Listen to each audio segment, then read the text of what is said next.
주님, 그렇습니다. 주님, 주의 진리의 말씀이 우리의 마음 가운데 다가오며 우리도 이 땅 가운데서 우리의 죄로 인하여 가슴을 치며 주님, 회개의 영을 우리에게 허락해 주시기를 소원합니다.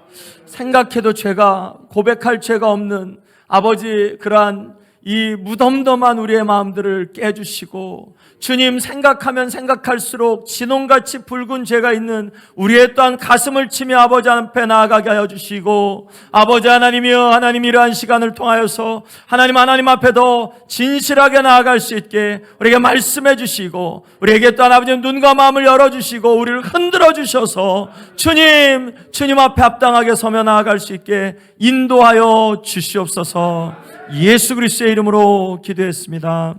아멘. 우리 오늘 말씀을 함께 같이 읽겠습니다. 요한계시록 1장 말씀입니다. 이제 오늘부터 본격적으로 본문을 이렇게 말씀을 쭉 읽어 나가겠습니다. 요한계시록 1장 1절부터 8절까지의 말씀을 우리 함께 같이 읽고 이어서 말씀을 같이 나누겠습니다. 우리 함께 같이 읽겠습니다. 1장 1절부터 8절까지의 말씀입니다. 예수 그리스도의 계시라. 이는 하나님이 그에게 주사 반드시 속히 일어날 일들을 그 종들에게 보이시려고 그의 천사를 그 종 요한에게 보내어 알게 하신 것이라. 요한은 하나님의 말씀과 예수 그리스도의 증거 곧 자기가 본 것을 다 증언하였느니라. 이 예언의 말씀을 읽는 자와 듣는 자와 그 가운데 기록한 것을 지키는 자는 복이 있나니 때가 가까움이라. 요한은 아시아에 있는 7 교회에 편지하노니 이제도 계시고 전에도 계셨고 장차 오실 이와 그의 보좌 앞에 있는 7 영과 또 충성된 증인으로 죽은 자들 가운데서 먼저 나시고 땅의 임금들의 머리가 되신 예수 그리스도로 말미암아 은혜와 평강이 너희에게 있기를 원하노라. 우리를 사랑하사 그의 피로 우리 죄에서 우리를 해방하시고 그의 아버지 하나님을 위하여 우리를 나라와 제사장으로 삼으신 그에게 영광과 능력이 세세토록 있기를 원하노라. 아멘. 볼지어다 그가 구름을 타고 오시리라. 각 사람의 눈이 그를 보겠고 그를 찌른 자들도 볼 것이요 땅에 있는 모든 족속이 그로 말미암아 애곡하리니 그러하리라. 아멘. 주 하나님이 이르시되 나는 알파와 오메가라. 이제도 있고 전에도 있었고 장차 올 자요 전능한 자라 하시더라. 아멘. 요한계시록 이제 1장 1절부터 8절까지의 말씀을 읽었고, 굉장히 중요한 요한계시록 전체를 아우를 수 있는 이제 그러한 말씀이 있는 말씀인데, 제가 할 수 있으면 좀 빨간색을 조금 이렇게 쳐놨어요. 조금 더 잘 보이시라고. 우리 1절부터 3절까지 말씀을 좀 배웠었죠. 요한계시록이 뭐에 대한 말씀이냐? 예수 그리스도의 계시에 대한 말씀이다. 그럼 예수님의 계시는 어떤 경로로 왔냐? 하나님이 누구죠? 그러면 예수님에게 주신 거죠. 하나님이 예수님에게 주셨고, 예수님은 그것을 천사를 통해서 종 요한에게 주셨고, 요한은 종들에게, 즉 교회들에게 주신 이제 그런 과정을 볼 수 있죠. 자, 그리고 3절 말씀에서 이 말씀은 읽고 듣고 행하는 자가 복이 있다. 복이 있는 게 누가 복이 있냐? 읽고 듣고 행하는 자가 복이 있다. 이 말씀은 즉 우리를 두렵게 하려고 주신 말씀이 아니라 복을 주시려고 요한계시록을 주신 줄로 믿습니다. 아멘. 분명히 나와 있잖아요. 복을 주시려고 우리에게 요한계시록을 줬는데 우리가 잘 이해가 안 돼서, 그리고 무시무시한 상징들이 많아서 너무 어려워, 요한계시록 무시무시해, 이렇게 하면 사탄에 탁 속는 거죠. 하나님은 우리에게 복을 주시려고 우리에게 주셨습니다. 자, 4절 말씀부터 이제도 계시고 7 교회에게 편지합니다. 자, 예언의 말씀인데 이제 아까 계시, 예언의 말씀, 이제 편지. 그러니까 요한계시록은 무슨 형식이냐?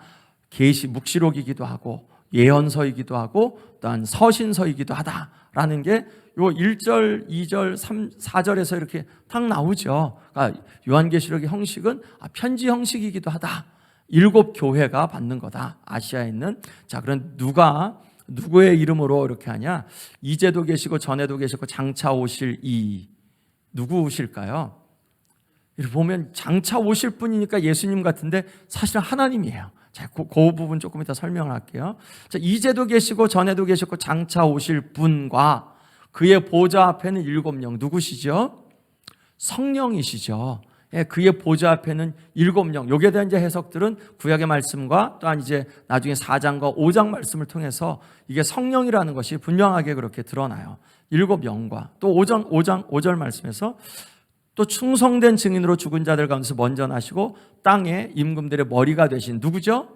예수님. 자, 그러니까 이 그 은혜와 평강을 비는데 인사를 하는데 서신서에서 한 번도 삼위 하나님을 다 일컬어서 인사를 했던 적이 없거든요. 요한계시록 안에서만 성부 하나님, 성령님, 성령 하나님, 성자 예수님 이렇게 해서 세 삼위일체 하나님의 이름으로 지금 은혜와 평강을 빌고 있어요. 이것은 요한계시록에서만 나타나는 그러한 그 부분이에요. 다른 데서는 성령을 직접 언급한 것이 한 군데도 없죠. 서신서 안에서는 이 인사의 부분에서는 아무튼 그렇게 해서 이제 인사를 했어요. 자, 그런데 그 이후 또 우리를 사랑하사 그의 피로 우리 죄에서 우리를 해방하시고 누구시죠?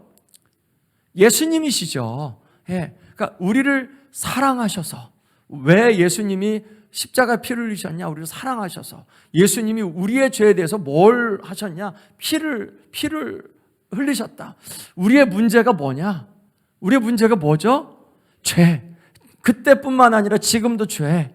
예, 우리의 문제는 죄예요. 그러니까 예수님이 필요 없다라고 하면 내가 죄가 없다는 거고 나 죄 별로 회개할 게 없는데 그럼 나 예수님 필요 없다는 얘기야. 근데 예수님이 우리가 필요하다는 건 우리는 여전히 연약한 그러한 존재, 죄인 된 존재. 물론 이제 예수님 믿음으로 우리가 구원을 받았죠. 그럼에도 불구하고 우리가 이 땅 가운데서는 지속적으로 계속해서 주님을 향하여 나아가는 성화의 과정을 거쳐가면서 예수 그리스도의 보혈의 피, 영단번에 드린 제물을 지속적으로 우리가 요구하게 되죠. 자, 예수님이 우리의 죄를 위해서 피를 흘린 결과가 뭐냐? 해방이다. 자유케 됐다. 로마서 8장 1절 말씀에서 어떻게 되죠? 그러므로 그리스도 예수 안에 있는 자들에게는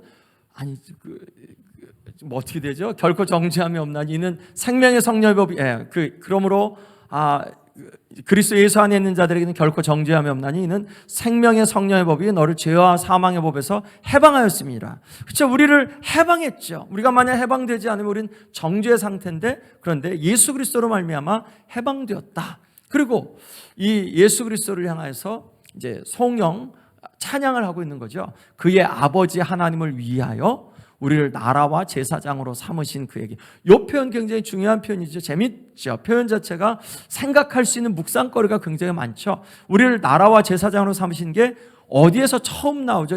그 모티브가 출애굽기 19장에서 처음 나와요. 출애굽한 이스라엘 백성들을 광야 땅에서 이제 하나님께서 내가 너희를 그 독수리 광야에서 이렇게 홍해에서 인도했고 너희를 여기까지 인도했는데 너희를 이 땅 가운데 나라 제사장으로 삼으신 이제 출애굽기 19장 말씀에서 그렇게 말씀하시죠. 이스라엘 백성들을 나라 제사장으로 삼으시고 베드로전서 2장 5절부터 9절까지의 말씀에서 동일한 그런 부분이 나오고 사실은 동일한 표현은 아니더라도 그 신약에서 지속적으로 우리가 예수 그리스도와 함께 다스리는 혹은 예수 그리스도께서 우리를 화목의 그러한 그 사람으로 예수 그리스도와 함께 우리를 택하셨다는 그런 모티브가 주제가 굉장히 많이 나오죠.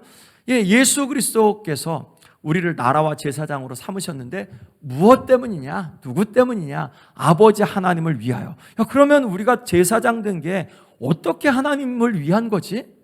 우리가 제사장 돼서 하나님을 위한 건가요? 그게 하나님이 우리를 위해 주신 게 아닌가? 근데 왜 우리가 제사장 된 거, 나라가 된 게 하나님 아버지를 위한 거냐?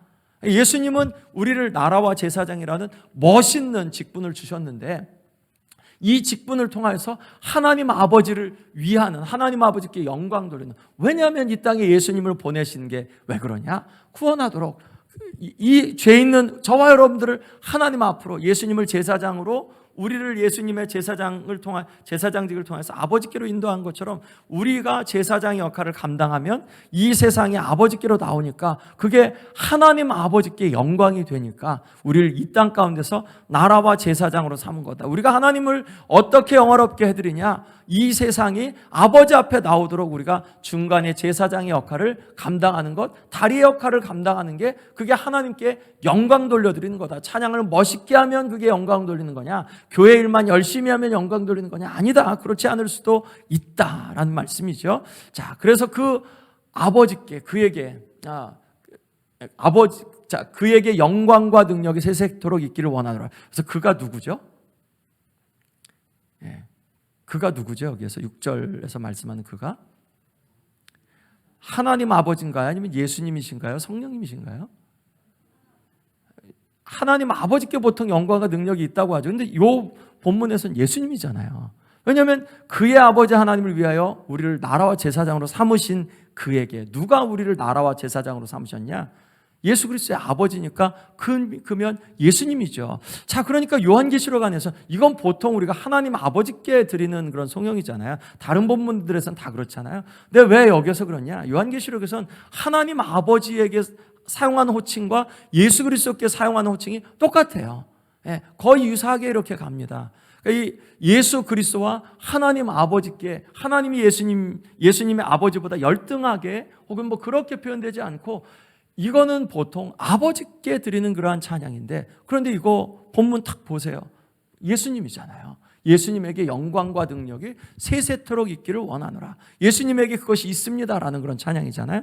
자, 7절 말씀. 볼지어다가 구름을 타고 오시려라. 각 사람의 눈이 그를 보겠고. 이건 나중에 조금 가면서 이렇게 그 설명을 한번 해보도록 하겠습니다. 벌써 다 한 것 같은데. 자, 한번 볼게요.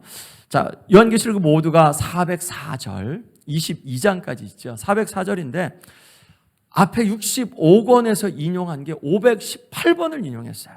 그러니까 한 구절에 한 번 이상씩 인용한 거죠. 65권에서 우리 어저께 말씀 본 것처럼 가장 두드러지게 뭐 이사야서나 에스겔서나 다니엘서나 스가랴서나 시편 이런 것들이 많이 인용했는데, 성경 전체의 65권의 말씀에서 518번을 이 요한계시록에서, 물론 학자마다 그 수는 조금 다르지만 그 정도 인용했다라고 해요. 그러니까 무슨 결론이 나오냐? 앞에 65권을 읽지 않고 이 요한계시록만 읽으려고 하지 마라. 앞에 거를 모르면 어떻게 요한계시록 말씀을 알 수 있겠냐? 요한계시록의 거의 대부분의 내용이 앞에 있는 그러한 말씀들 65권을 인용한 건데, 65권의 내용을 알지 못하면 요한계시록은 이해할 수 없다라는 그런 결론을 내릴 수 있죠. 아까 말씀한 대로 요한계시록이 어떻게 되었냐? 하나님이 예수 그리스도에게, 예수 그리스도께서 천사를 통해서 요한이 종들 교회에게 그렇게 주신 거죠. 요한복음은 하나님이 예수님을 이 땅에 보내셨죠. 난 아버지가 나를 보내셨으니 아버지께서 하시는 일을 내가 보고 내가 한다. 예수님이 지속적으로 아버지 하나님이 하시니까 내가 일한다. 그런 말씀을 하시죠. 그리고 예수님이 내가 이제 올라가는 것이 낫다. 그러면 내가 올라가면 아버지께서 혹은 내가 보혜사 성령을 보내줄 거다. 그러면 이 보혜사 성령이 오시면 너희들을 진리 가운데로 인도할 거다. 그렇게 말씀하시죠. 그리고 제자들이 이제 세상에 가서 이 하나님의 말씀을 전하는 그런 패턴으로 요한복음은 그렇게 말씀하고 있죠. 요한계시록과는 조금 다르지만 아무튼 이제 이런 경로를 보는 것들은 흥미롭죠. 계시의 내용이 요한이 하나님의 말씀과 또 예수 그리스도의 증거와 그가 본 모든 것을 증언하였다. 누가 했냐? 요한이 증언했다. 무엇을 증언했냐? 하나님의 말씀과 예수 그리스도 증거. 사실 하나님의 말씀이 예수님의 증거이기도 해요. 그리고 이런 표현은 요한계시록 안에 제가 조그맣게 썼죠. 저만 알아보게. 조그맣게, 저도 안 보이긴 하던데 이걸 보면 보입니다. 조그맣게 쓴 거는 구절들이에요. 요 하나님의 말씀이라는 표현이 요한계시록 안에 7번이나 나오고요. 그리고 요 예수 그리스도의 증거라는 표현이 6번이나 나오고, 하나님의 말씀과 예수 그리스도의 증거가 같이 이렇게 표현되는 그 부분이 5번이나 같이 표현이 돼요. 그러니까 이 요한계시록 안에서는 지속적으로 하나님의 말씀이야, 예수 그리스도의 증거야라는 것을 지속적으로 증거하고 있죠. 저희가 요한계시록 말씀을 읽으면서는 하나님의 말씀, 예수 그리스도의 증거라는 이러한 부분, 예수 그리스도의 대한 증거 뭐 이런 부분으로 볼 수 있죠. 그것을 염두에 두고 이건 뭐 신기한 그 상징을 조금 배워가고 상징을 조금 해석하는 신박한 해석이 있었으면 좋겠다. 그런 거 아니고 요한계시록 안에서는 우리가 예수 그리스도를 더 깊이 알면 예수 그리스도에 대한 이미지로 우리가 와, 예수님 정말 아름다우시다. 예수님이 이런 분이셔 라고 우리의 마음속에서 정말 와 하면 그러면 요한계시록을 잘 읽으신 거야. 그 주기도문을 암송하면서 맨 마지막 하나님 이 세상 모든 나라와 권세와 영광이 아버지께 영원히 있습니다. 사실은 이런 고백을 하며 어쩔 땐 와 하나님 정말 하나님께 다 있습니다. 정말 더 깊이 하나님 이 고백을 드리고 싶습니다.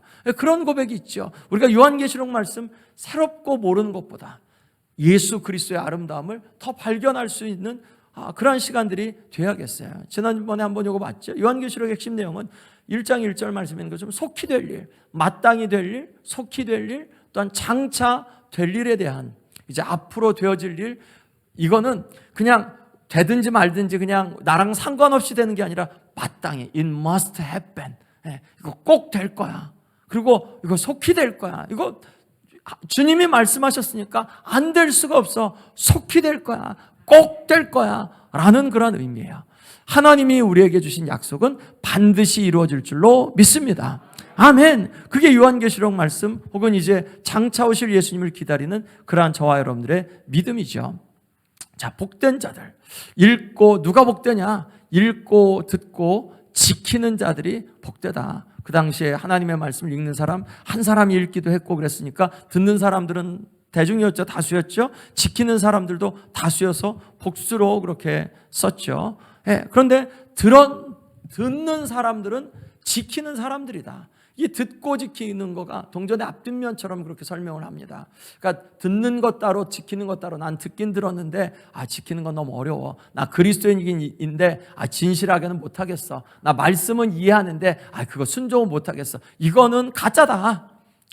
우리가 동전이 앞면만 있고 뒷면이 밋밋하면 그 동전 가짜잖아요. 그런 것처럼 듣기는 나는 알긴 알아. 근데 나 순종은 너무 어려서 못해. 이거 뭐라고요? 가짜다. 다시 이거 뭐라고요? 가짜다. 그러니까 순종을 안 하면 가짜다. 윤리적인 목적을 갖는 거죠. 그러니까 제가 뭐 이렇게 되게 조그맣게 썼었어요. 자, 한번 그건 한번 읽어볼게요. 이 요한계시록 안에는 7번에 걸쳐서 복된 자들에 대해서 말씀해요. 이 말씀을 예언의 말씀을 읽는 자, 듣는 자, 그 가운데 기록한 것을 지키는 자는 복이 있도다. 아멘. 지금 이후로 주 안에서 죽는 자들은 복이 있도다. 아멘. 누구든지 이거 잘 안 보이는데요. 제가 14장 13절 말씀, 16장 15절 말씀인데 제 책상에선 보였는데 여기 오니까 안 보이는데요. 16장 15절 말씀을 제가 읽겠습니다. 16장 15절이 아닌데 16장 15절 맞습니다. 내가 도둑같이 오르니 누구든지 깨어 자기 옷을 지켜 발가벗고 다니지 아니하며 자기의 부끄러움을 보이지 아니하는 자는 복이 있도다. 아멘. 어린 양의 혼인잔치에 청함을 받은 자는 복이 있도다. 아멘. 첫째 부활에 참여하는 자들은 복이 있도다. 아멘. 두루마리의 예언의 말씀을 지키는 자들은 복이 있도다. 아멘. 자기 두루마기를 빠는 자들은 복이 있도다. 아멘. 이렇게 7가지 복에 대해서 이 요한계시록 안에서 의도적이죠. 어저께 7이라는 그런 숫자를 의도적으로 했다고 했죠. 7가지 복을 둠으로 인하여서 우리가 이 말씀을 통하여서 복을 얻으라고 하나님께서 요한계시록 말씀을 주셨다는 거죠. 예언, 제가 한자를 썼죠. 미리 예자, 밑에는 예탁할 예자죠. 우리가 예금하다 하는 게 그 밑에 예언이고 위에 예언은 우리가 예측한다. 앞에 있는 일을 그 미래의 일을 예측한다 할 때 그게 예언. 성경에서 예언은 보통은 이제 그 2번째, 2번째 그냥 현재 지금 일어난 현재 초점을 맞추고 있는 하나님께서 지금 이러한 상황에서 이렇게 하실 거니까 이렇게 정신 차리라고 권고하시는 그러한 말씀으로의 예언이 성경에서 더 많이 나오는 그러한 예언의 모습입니다. 앞으로 일어날 일들만 아니라, 물론 이제 우리가 요한계시록 말씀을 읽으면서는 앞으로 일어날 일들에 대한 그러한 예언자적인 그러한 해석 방법을 사용하는 게 저희가 주된 방법을 쓸 거고요. 그렇지만 그것만 있지 않고 성경 안에서는 우리에게 야, 내가 말씀을 주니까 너 이 말을 듣고 돌이켜, 혹은 이렇게 해야 내가 살아 라는 그런 우리가 권고를 주죠. 그런 의미에서의 예언의 말씀입니다. 과거, 현재와 결부된 미래적인 어떤 그런 사건에 대해서 말씀을 하죠. 자, 아까 이제 수신자는 7 교회죠. 누가 보내냐? 하나님 아버지, 성령님, 예수님. 성령님이 어디 계시냐? 어디 계신다 그랬죠? 7 영이라 그랬죠. 예수님은 어떻게 표현이 되냐? 충성된 증인이요, 죽은 자들 가운데서 먼저 나셨고 땅의 임금들의 머리이시다. 그렇죠. 예수님이 충성된 증인, 이의가 없죠. 그리고 또 죽은 자들 가운데서 충성됐다는 게 이제 신실하다는 표현이에요. 그러니까 신실하게 죽임을 당하셨다. 죽은 자들 가운데서 먼저 나셨다. 나셔서 뭐가 되셨냐? 땅의 임금들의 머리가 되셨다. 우리 증인이라는 표현이 이제 martyr, 우리가 순교자라는 표현하고 같은 표현이거든요. 증거한다는 건 죽음을 무릅쓰고 내가 담대하게 마땅한 진리를 선포한다라는 그런 의미가 있기 때문에 여기서는 십자가, 부활, 승천, 이제 그게 이렇게 드러나는 예수 그리스도에 대한 그러한 그 부분들을 이렇게 표현하는 것으로 볼 수 있겠고요. 예수님과 성도들의 관계, 예수님은 성도들을 사랑하셔서 그의 피로 죄에서 성도들을 해방하셨다. 그리고 하나님을 섬기도록 나라와 제사장을 삼으셨다. 누구냐? 성도들이, 저와 여러분들이죠. 우리는 주님의 사랑을 받고 있죠. 아멘. 그리고 그 사랑의 증표가 십자가이죠. 로마서 5장 8절 말씀 뭐죠? 우리가 아직 죄인 되었을 때 하나님이 우리를 사랑하심으로 우리가 아직 죄인 되었을 때 어떻게 되죠? 로마서 5장 8절 말씀. 아니요, 그건 레베소 2장 8절이고요. 우리가 아직 죄인 됐을 때 아버지께서 우리를 사랑하심으로, 잠깐 어떻게 되죠? 까먹었는데 하도 암송을 안 하니까. 자, 우리가 아직 죄인 됐을 때 그리스도께서 십자가에 못 박히심으로 하나님께서 우리에 대한 자기의 사랑을 확증하셨느니라. 그렇죠. 그러니까 예수 그리스도의 십자가는 아버지 사랑의 확증이다. 예수님이 왜 십자가에 못 박혀 죽으셨냐? 예수님의 그 죽으심은, 대속은 우리를 향한 사랑의 증표다. 그리고 하나님이 우리를 택하시고 사랑하신 목적이 뭐냐? 그냥 그 이후로 그냥 아무렇게나 잘 알아 살아 라는 게 아니라 너에게 임무를 맡긴다. 너에게 나라와 제사장을 삼으니까 너 이 직분이 영광된 직분이니까 잘 감당해서 하나님 아버지께 영광 돌려라 라는 그러한 의미로 우리에게 영광의 직분을 주신 줄로 믿습니다. 근데 만약 우리가 그냥 인간적인 마음으로 하면 귀찮게 우리에게 뭐 이런 것들 시키고 우리 막 너무 힘들고 왜 이렇게 무겁게 하나님 우리를 좀 가만히 좀 내버려 두시지. 이거는 철없는 어린아이들의 고백이고, 예수 그리스도의 오늘 이 말씀을 보더라도 누구를 위해서 우리에게 이런 직분을 준 거냐? 하나님 아버지를 위한 거면 우리에게 얼마나 큰 영광된 직분이냐. 아멘. 그러니까 우리가 하나님 안에서 이런 영광된 직분을 가진 자들이다. 예수님이 오신다. 근데 구름 타고 오신다. 아주 멋있죠. 구름 타고 오시는 이제 예수님, 요거는 성경 조금 이따 말씀을 보겠어요. 구름은 성경 안에서 구름이 가득하다, 구름 기둥이다 하면 하나님이 계시다, 하나님이 여기 계시다는 의미잖아요. 구름 타고 오신다는 거 그냥 구름 타고 막 손오공처럼 오신다는 게 아니라 구름과 함께 거하시는, 즉 구름의 그런 그 신비한 신적 임재로 이제 그런 부분을 볼 수 있죠. 모두가 볼 수 있게 오신다. 그리고 찌른 자들도 보고, 누가 예수님을 옆구리를 찔렀죠? 로마 병정들이 찔렀죠. 그런데 스가랴 12장 20절 말씀이 직접적으로 로마 병정들에게 임하긴 했지만 사실은 그 말씀은 이스라엘 백성들에게 주셨던 말씀이거든요. 그리고 지금은 확장된 우리들도 이스라엘 백성들이잖아요. 영적인 이스라엘 백성이잖아요. 그러니까 우리들의 누가 찔렀냐?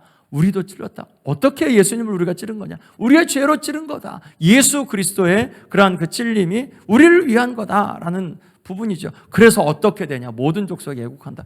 이거 뭐 너무 지나친 그런 비약 아닌가? 그리고 이걸 구약의 성도들이 어떻게 이해할 수 있을까? 근데 신약에서 우리가 이해할 수 있죠. 어떻게 이 부분을 이해할 수 있냐면 예수 그리스도께서 구름 타고 오신다는 건 메시아 왕으로 이 땅 가운데 오시는데, 모두가 볼 수 있게 오시는데, 그때 사람들이 회개하고 이 회개의 역사가 이 온 땅 가운데 일어날 거다. 모든 족속이 애곡한다. 예수 그리스도의 그러한 메시아 왕으로서의 오심, 그리고 그 오신 것이 이 그 십자가로 말미암아서 더 예수님이 영광 받으시죠. 우리에게 그것이 직접적인 영광이 되는 거죠. 그러니까 예수 그리스도의 십자가를 보면서 모든 족속이 애곡할 거다. 즉 회개의 역사가 일어날 거다라는 이제 그러한 그 말씀이에요. 우리 안에 예수 그리스도를 바라보며 예수 그리스도의 그러한 십자가의 대속이 나를 위하신 것을 믿으시죠. 그런데 지금 믿는다는 이 고백이 우리가 깊이가 있죠. 그리고 하나님 안에서 하나님 이전엔 더 깊이 있게 더 진실하게 고백했는데, 하나님 지금도 그렇게 고백해야 될 텐데 하나님 내 가슴을 칩니다. 내가 돌아봐도 회개형이 내게 있어야 되는데 하나님 회개형을 허락해 주십시오. 내 마음을 치지 않는 나의 이 삶 혹은 죄악을 생각해도 별로 죄악이 생각나지 않는 게 그게 죄죠. 우리가 죄로 얽혀있는 게 많은데 별로 회개할 게 없는 게, 요즘에 뭐 그렇게 막 깊이 있게 회개하지 않았다, 그거 회개해야 되죠. 내가 하나님 앞에 깊이 있게 회개하지 않았습니다. 내가 하나님 앞에 가슴을 치지 않았습니다. 하나님의 이러한 영광, 하나님의 사랑이 말씀하시는데도 하나님 내 마음이 무덤덤합니다. 하나님 그냥 내가 아무렇지도 않게 이 세상을 살아갑니다 하는 그 마음을 우리가 가슴을 쳐야겠죠. 아멘. 만약 그러지 않으면 그러면 우리가 교회에 와서 있는 이 모든 것들이 아무런 의미가 없는 거잖아요. 왜냐하면 이 예수 그리스도 안에서 우리의 삶을 돌아봐야 되는 부분들이 있으니까. 자, 말씀을 한번 같이 읽겠습니다. 마태복음 24장 30절입니다. 그때 인자의 징조가 하늘에서 보이게 했고 그때 땅의 모든 족속들이 통곡하며 그들의 인자가 구름을 타고 능력과 큰 영광으로 오는 것을 보리라. 아멘. 예수님이 제자들에게 말씀하신 거잖아요. 감람산에서. 그때 인자가 구름을 타고 오는 것을 사람들이 볼 텐데 땅의 모든 족속들이 통곡할 거다. 하늘에서 인자의 징조가 보일 거다. 인자는 다니엘서나 이제 이 복음서에서는 오실 예수님이시잖아요. 이 왕으로 메시아이신 예수님, 하나님의 아들, 사람의 아들인데 메시아에 대한 그런 표현이잖아요. 그분이 구름을 타고 오실 거다. 능력과 큰 영광으로 오시는데 사람들이 다 보게 될 거다. 재림에 대한 말씀이죠. 예수님이 이미 한번 오셨고 그리고 이제 이후에 또 오실 거다. 이 말씀이 어디에서 기인한 말씀이냐? 예수님은 이 말씀을 다니엘서 말씀에서 인용하셨습니다. 다니엘서 7장 13절 같이 한번 읽습니다. 내가 또 밤 이상 중에 보았는데 인자 같은 이가 하늘 구름을 타고 와서 옛적부터 항상 계신 자에게 나와 그 앞에 인도되매. 아멘. 자, 인자, 메시아예요. 그리고 어떻게 오셨냐? 하늘 구름을 타고 오셨다. 누구에게 인도되셨냐? 옛적부터 항상 계신 분 누구죠? 하나님이시죠. 하나님 아버지께 인자가 오셨는데 어떤 식으로 오셨냐? 하늘 구름을 타고 오셨다. 메시아는 다윗 의 언약의 그런 성취로 보여지죠. 이스라엘 백성들에게 하나님의 영광을 세울 그러한 자로 이렇게 기대가 되었었죠. 이 인자가 이렇게 오게 될 거다. 예수님이 인자도 그렇게 구름 타고 올 거다. 모든 민족이 볼 거다. 자, 스가랴서 12장 10절 말씀을 같이 한번 읽겠습니다. 내가 다윗의 집과 예루살렘 거민에게 은총과 간구하는 심령을 부어주리니 그들이 그 찌른 바 그를 바라보고 그를 위하여 애통하기를, 독자를 위하여 애통하듯 하며 그를 위하여 통곡하기를 장자를 위하여 통곡하듯 하리로다. 아멘. 스가랴 12장 10절 말씀에서 이렇게 이런 부분들을 이야기하면서 요 말씀을 지금 인용한 거잖아요. 그 7절 말씀에서 구름 타고 오시리라, 사람들이 모든 민족이 볼 거다. 그 찌른 자도 볼 거다. 그리고 그 본 자들이 모든 민족들이 애곡할 거다.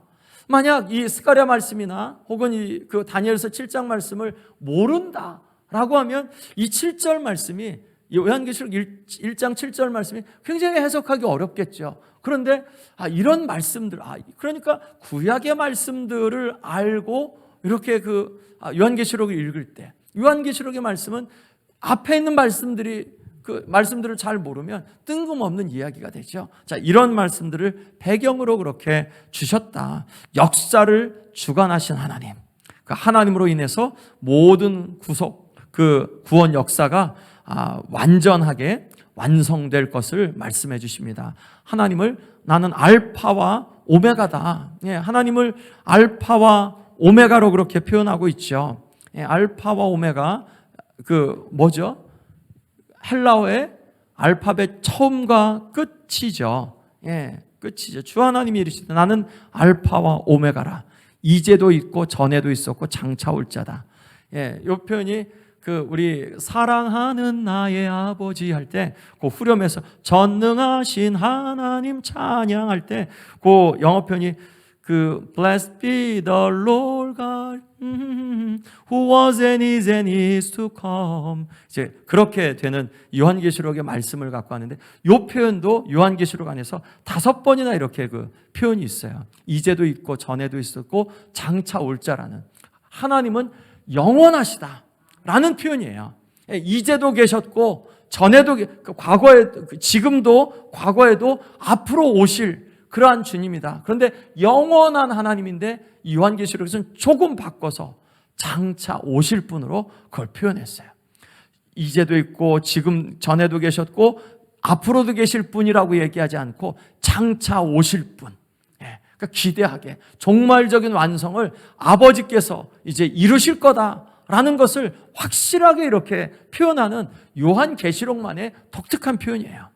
하나님은 영원하신 하나님이신데 장차 오셔서 심판을, 이 세상의 구원 역사를 완성하실 거다라는 그러한 의도가 담겨져 있는 말씀입니다. 요한계시록 안에는 그래서 다른 65권에서 보여지는 그러한 말씀들을 토대로 해서 장차 오실 이제 성경의 결말, 그러한 부분들을 요한계시록의 관점으로 그렇게 표현한 것들이 굉장히 많아요. 굉장히 좀 독특하게 그런 부분들을 더 주목해서 볼 때는 요한계시록 말씀이 훨씬 참 재미있고 또한 귀하다라는 생각을 하게 돼요. 왜냐하면 묵상할 거리가 굉장히 많으니까. 1장 8절, 17절, 21장 6절, 22장 13절 말씀을 해놓고 맨 밑에 하나님 예수님, 하나님 예수님 해놨죠. 알파 1장 8절에서 조금 전에 하나님은 알파와 오메가라고 했죠. 1장 17절 말씀에서 예수님은 처음과 나중이라고 하셨어요. 그리고 21장 6절에서 하나님은 알파와 오메가요, 시작과 끝. 22장 13절 말씀에서 예수님에 대해서 알파 오메가 처음과 나중 시작과 끝. 그러니까 지금 하나님과 예수님에 대해서 동일한 호칭들, 동일한 그러한 표현들이 사용되고 있죠.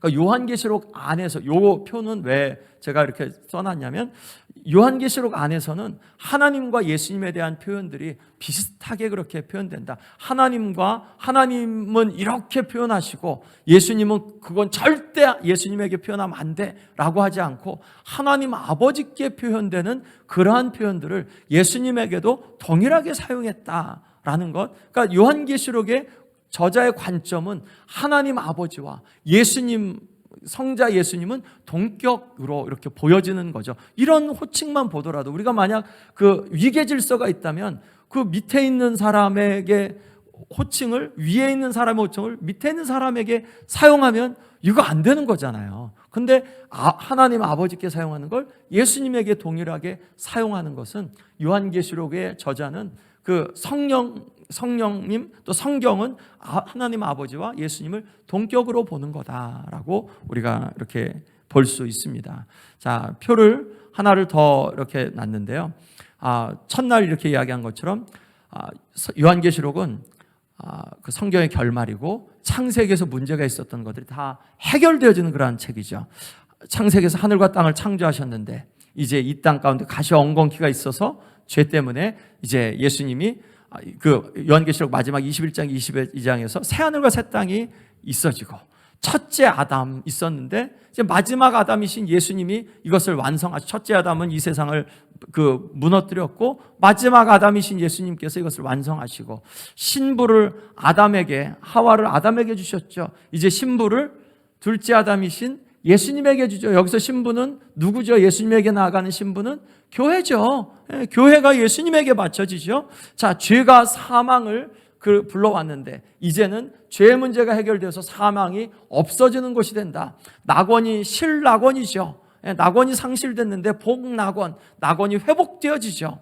그리고 사탄의 속임이 있었는데 사탄은 이제 무적인 가운데 갇혀서 사탄이 힘을 못 쓰는, 그러한 사탄이 멸망하는, 영원히 꺼지지 않는 불에 사탄이 그 가운데 내려가게 되죠. 그리고 창세기의 죄로 인하여서 슬픔과 고통과 죄와 죄의 결과들이 우리를 괴롭히는데 이젠 슬픔도 고통도 죄도 눈물도 없어지는 그러한 것이 되어진다라는 것을 요한계시록 말씀을 통해서 우리에게 구체적으로 성경 전체의 결론, 만약 요한계시록의 말씀이 창세기 특별히 1장부터 3장까지의 말씀이 요한계시록 21장, 22장과 짝을 이루는 부분들이 굉장히 많죠.